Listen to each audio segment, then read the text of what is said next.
now talk a little bit more about the economic mechanism, which is going to be very simple, but I think is a powerful force and it's useful to understand. So the key formula that I will try to illustrate is this beta equals S divided by G. So what does this mean? So beta is the wealth income ratio. So this measures how much wealth you accumulate in a society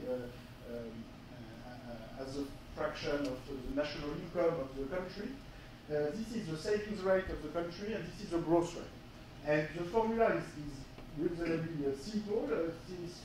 What this says is that if you have a savings rate of 10%, if you save 10% per year, and if you have a growth rate of 3, then in the long run you will accumulate about 3 years of income in wealth, well, exactly 3.33. If it was a growth rate of 2%, 10 divided by 2 equals 5, so you will accumulate 5 years of income. Now, it's important to understand that this formula is a pure accounting formula. It's not making any assumption. It's not a theorem. It's an identity, and it's important to understand why. Which is that so the typical numbers will be 5 years of income, and sometimes you get to 6 in old Europe, 6 or 7, or it could go down to 3 or 4. So 5 years of, when wealth is 5 years of income, it means that if the average income is, say, $40,000, the average wealth would be $200,000, okay? So on average, so wealth is what you have in real estate, what you have on your financial portfolio, minus your debt. Okay? So of course, some people have very little wealth, while some people have even negative wealth, if their debt is bigger than their asset, which has happened in recent years for another group in this country. And some people have a lot more than 4 years of income in wealth. But on average, the ratio would be around 5 for the US. Now, it's important to see that this ratio in the long run are entirely determined by two forces. One is the rate of new saving, and the other one is the growth rate. And why is it so? Just think a little bit about it for a minute.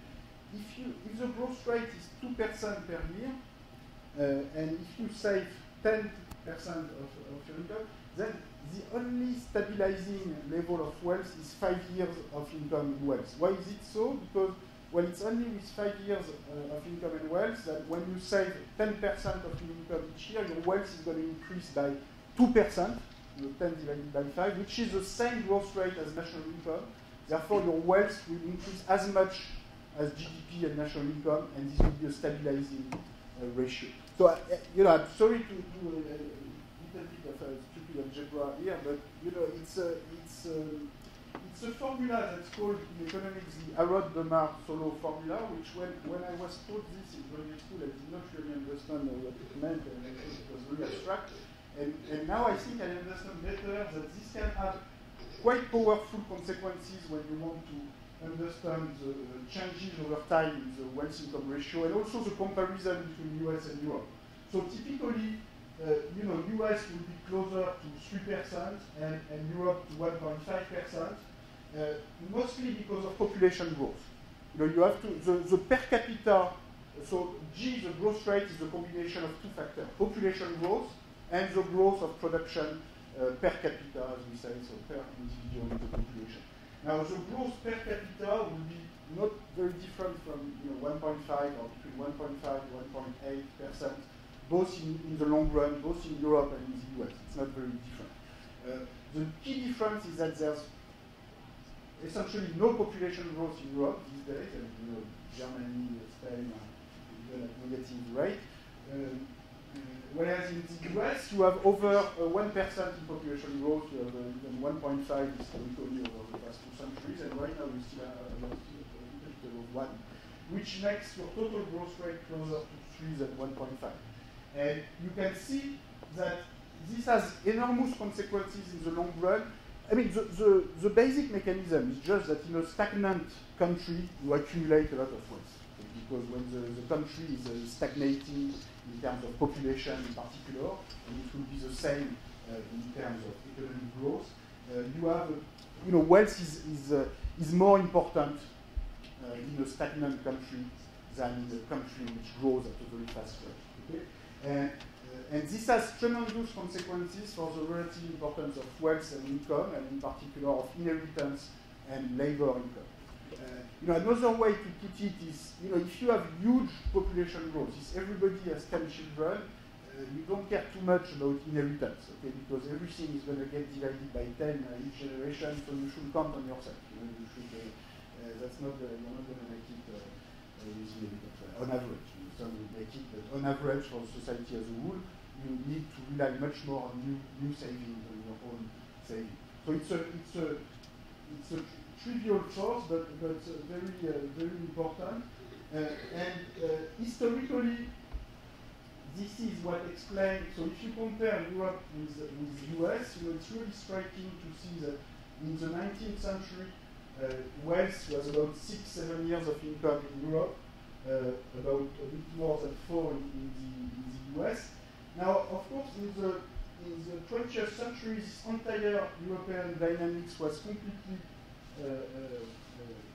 very violently affected by the wars. Okay? So you had a lot of wealth destruction, and also the very low level of wealth that you have here in Europe in the 50s and 60s have a lot to do with it took a long time to recover from the wars, in particular the asset prices. That was largely due to policy, in the sense that, for instance, the price of real estate in the 1950s, 60s are very low, because when you have huge rent control policies, the prices of real estate are very low. It is the same for the price of company. Stock market capitalization at that time in Europe was really low. There was a whole set of, if you want, private wealth policy that were put in place after the Great Depression and after World War II, largely for good reason, which is that people felt that the laissez-faire free market capitalism had put the world close to the end with World War II, and so there was a very strong policy reaction, including in the US, but even more so, of course, in Europe. Now, as you can see, there is a very, very fast rebound of wealth-income ratio in Europe. So when I say Europe, in fact, I'm taking the average of Germany, France, and UK, but as you can see, the general pattern is very similar. Well, of course, Germany went even below in terms of wealth-income ratio, because the destruction of wealth, and also in France, were bigger than in the UK.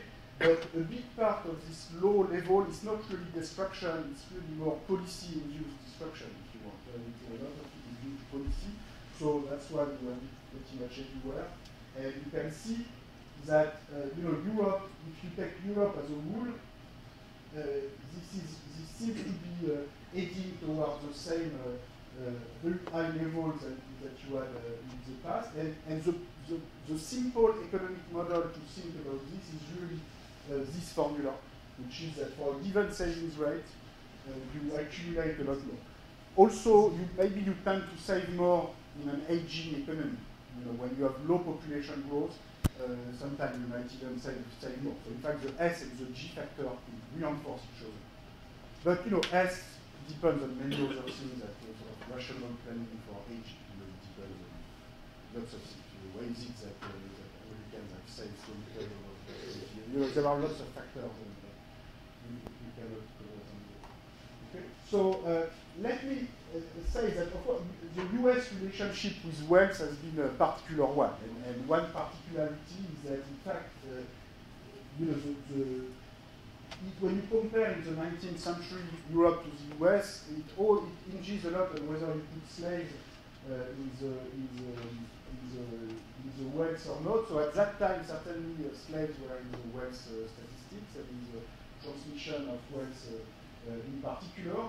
And it's quite spectacular to see that in the north that was not very important, but in the south, in a way, sort of slaves, from the data we have, which is approximate, but roughly seems to compensate for the lower value of land as compared to old Europe. Okay, so it's as if there was so much land, so much more land in the New World that the relative price of land was indeed very low. So it was you cannot be rich by having the land, because it's so easy to have land that everybody can have land. So you're not going to be very rich by just owning the land and having people to work on your land. So the other way to get rich is to own directly the people who work on the land. Because that's a very particular model that was put in place in the US, and here we are not taking this into account. So if we were putting the slaves back in before 1870, in the early 18th century, in fact, we would get closer to Europe, but it's a very different kind of equilibrium. So this was just to say that each country has its particularities in its relation to wealth and inequality, and of course, for the history of US inequality, what's really striking is that in spite of this very sort of violent legacy of slavery as the most extreme form of inequality of wealth, if you want, in the end, the most powerful force for a long time, at least, maybe until recently, was that the US overall was actually less unequal than Europe, in particular because of this very powerful force of constant growing country, which makes the concentration of wealth and the relative importance of humanity wealth less important than Europe.